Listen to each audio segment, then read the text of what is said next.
ગામડાની સુહામણી ધરાના સંત શુરા, જતી સતી અને પ્રેમીઓની અમર કથાઓ ઇતિહાસને બાને આજે પણ અમર છે.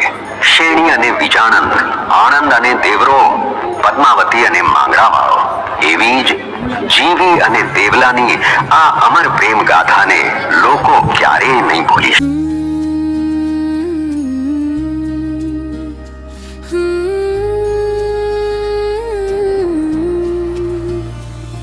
હેલો દોસ્તો, કેમ છો? હું છું તમારો દોસ્ત MJ ગુજરાતી. સ્વાગત કરું છું તમારા બધા મિત્રો પરિવારનું આપણા આજના વિડીયોમાં. ટાઇટલ અને થંબનેલ તમે જોઈ લીધો હશે, એટલા માટે કહેવાની જરૂર નથી કે આજે આપણે કયા ફિલ્મ વિશે ચર્ચા કરવાના છીએ. ઐતિહાસિક ફિલ્મ જે પહેલાંના જમાનામાં બળદગાડાઓમાં જાન જતી હતી. આજના શહેરી જીવનમાં આ દ્રશ્ય જોવા નથી મળતા, પણ જે પહેલાંનું કલ્ચર હતું, જે ગામડાનું જીવન હતું, મોઢું મીઠું કરાવતી વખતે જે ગોળ ખવડાવવાનો રિવાજ હતો, આ સુંદર પહેલાંનું ગામડાનો પહેરવેશ હતો અને સંસ્કૃતિ મર્યાદાવાળું જીવન હતું. તે તમામ પાત્રોને ભજવવાનું એક જ માણસે કામ કર્યું હતું, તે હતા ગાંગાણી સાહેબ. જસવંતભાઈ દ્વારા ઘણી બધી સુપરહિટ ફિલ્મોની સાથે સાથે એક આ પણ ફિલ્મ હતી જે 3/2/2025ના સમગ્ર ગુજરાતમાં રિલીઝ કરવામાં આવી હતી અને જે ફરી 21 વર્ષ પછી બધા જ સિનેમા હોલમાં ફરી રિલીઝ કરવામાં આવી રહ્યું છે. ફિલ્મનું નામ છે મેં તો બાંધી પાલવડે પ્રીત. આ ફિલ્મના સોંગ આજે પણ લોકોના હૈયે ઝઝૂમી રહ્યા છે. સૌથી સારું આ ટાઇટલ સોંગ અને એક જન્મ નહીં હર જન્મારે, આ સોંગ અતિ લોકપ્રિય બની ચૂક્યા હતા. ફિલ્મમાં એમના માનીતા કલાકાર એટલે કે હિતેન કુમાર હતા, જયેન્દ્ર મહેતા હતા, દેવેન્દ્ર પંડિત હતા અને ખૂબ જ હિન્દી બોલિવૂડ ફિલ્મમાંથી આવેલા હિરોઈન રાજલક્ષ્મી સોલંકી આ ફિલ્મમાં મુખ્ય હિરોઈનના પાત્રમાં તેઓ હતા. જાણવા મળ્યું છે કે આ ગુજરાતી ફિલ્મ ઇન્ડસ્ટ્રીમાં એમનું આ છેલ્લું હોય કે પહેલું પિક્ચર ખબર નથી, પણ તેઓ આ ફિલ્મ પછી કોઈ ફિલ્મમાં જોવા દર્શકોને મળ્યા જ નથી. આ ફિલ્મમાં જ તે પોતાનું હાસ્ય, ગમ અને જે આ ફિલ્મમાં કલાકારી નિભાવી ચૂક્યા છે, તે ફરી કોઈ દિવસ કોઈ ગુજરાતી ફિલ્મોમાં તેઓ જોવા મળ્યા નથી. તે અત્યારે હિન્દી સિરિયલોમાં પાત્ર ભજવી રહ્યા છે.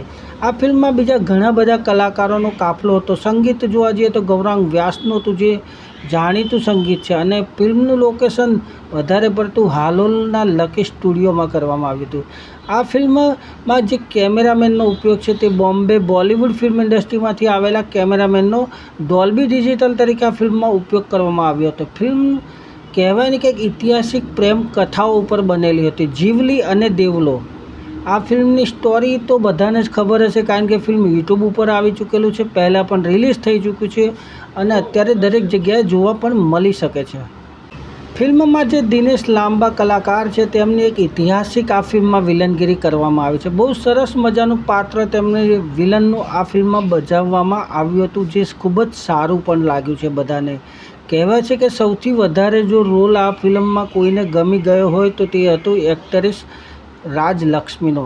સરસ મજાનું જે કિરદાર નિભાવવામાં આવ્યો હતો. આ ફિલ્મનો હેતુ એક જ હતો કે પોતે પવિત્ર આત્મા થઈને પણ જ્યારે પોતાના પતિને આપેલા વચનને નિભાવવા માટે પ્રેત આત્મા બનીને પાછી આવે છે. પોતાના કાકાના ઘેર ઉછરેલી અને બે ખોરડાની ખાનદાનીની જે ઇજ્જત છે તે સાચવવા માટે પોતે આત્મા બનીને પણ ચોરીના 4 ફેરા ફરી રહી છે. આ ફિલ્મમાં ઘણું બધું મજાનું છે. કોમેડી દ્રશ્યો છે, ઇકબાલ કેસ્ટોવાલાની કોમેડી જોવા મળશે, મહેશ રવારીની કોમેડી જોવા મળશે. આ સિવાય પણ સુંદર સરસ મજાનું લોકેશન અને સંગીત અને દર્શકોને પહેલી જ વખતમાં ગમી જાય એવી જોડી એટલે કે હિતેન કુમાર અને રાજલક્ષ્મીની આ ફિલ્મમાં બધાને મંત્રમુગ્ધ કરી દીધા હતા. ફિલ્મની સ્ટોરી પણ ખૂબ જ સરસ મજાની છે. ફિલ્મની સ્ટોરી તો બધાને ખબર હોય છે એટલે કંઈ કહેવાની જરૂર નથી, પણ આ વીકમાં તમારા નજીકના સિનેમા હોલમાં આ ફિલ્મ ફરી રિલીઝ થવા જઈ રહ્યું છે. 21 વર્ષ પછી આ ફરી જૂની યાદો તાજી કરવાનો એક મોકો મળી રહ્યો છે. તો અવશ્ય આ ફિલ્મને આપણે નજીકના સિનેમા હોલ સુધી જઈ અને આ ફિલ્મની મજા માણવી જોઈએ, કારણ કે ફરી આ એ ગામડાનું કલ્ચર જે છે તે ફરી અત્યારના ફિલ્મોમાં કદાચ જોવા નથી મળતું. તે આપણને જોવા ફરી મળવાનું છે કે નહીં તે પણ ખબર નથી. એટલા માટે આ એક જૂની યાદોને તાજું કરવા માટેનું એક સુનહરો મોકો ફરી આવી રહ્યો છે. 21 વર્ષ પછી જસવંત ગાંગાણી દ્વારા આ ફિલ્મને ફરી રિલીઝ કરવાની તૈયારી કરી રહ્યા છે. તો 100% આપણે સાથે મળી અને આ ફિલ્મનો આનંદ માણીશું, કારણ કે આ ફિલ્મના જે ગીતો છે તે આજે પણ લોકોના હૈયે વસી ગયેલા છે. આ ફિલ્મમાં જે હિરોઈન છે રાજલક્ષ્મી, તે અગાઉ પણ હિન્દી સિને જગતમાં એટલે કે શાહરૂખ ખાન હોય, નાના પાટેકર હોય, ઋતિક રોશન હોય કે ગોવિંદા હોય, આવા મહાન કલાકારો સાથે પણ પોતાની ફિલ્મમાં તેઓ હિન્દી ફિલ્મોમાં ડેબ્યુ કરી ચૂક્યા છે અને ગુજરાતીમાં 2005માં તેઓ આવ્યા હતા અને ફિલ્મ મેં તો બાંધી પાલવડી પ્રીતમાં આવ્યા હતા. આ પછી તેઓ હજુ સુધી કોઈ ફિલ્મમાં આવ્યા નથી. એટલે સુનહેરો મોકો ફરી મળી રહ્યો છે. 21 વર્ષ પછી આ ફિલ્મને જોવાનો મોકો મળી રહ્યો છે.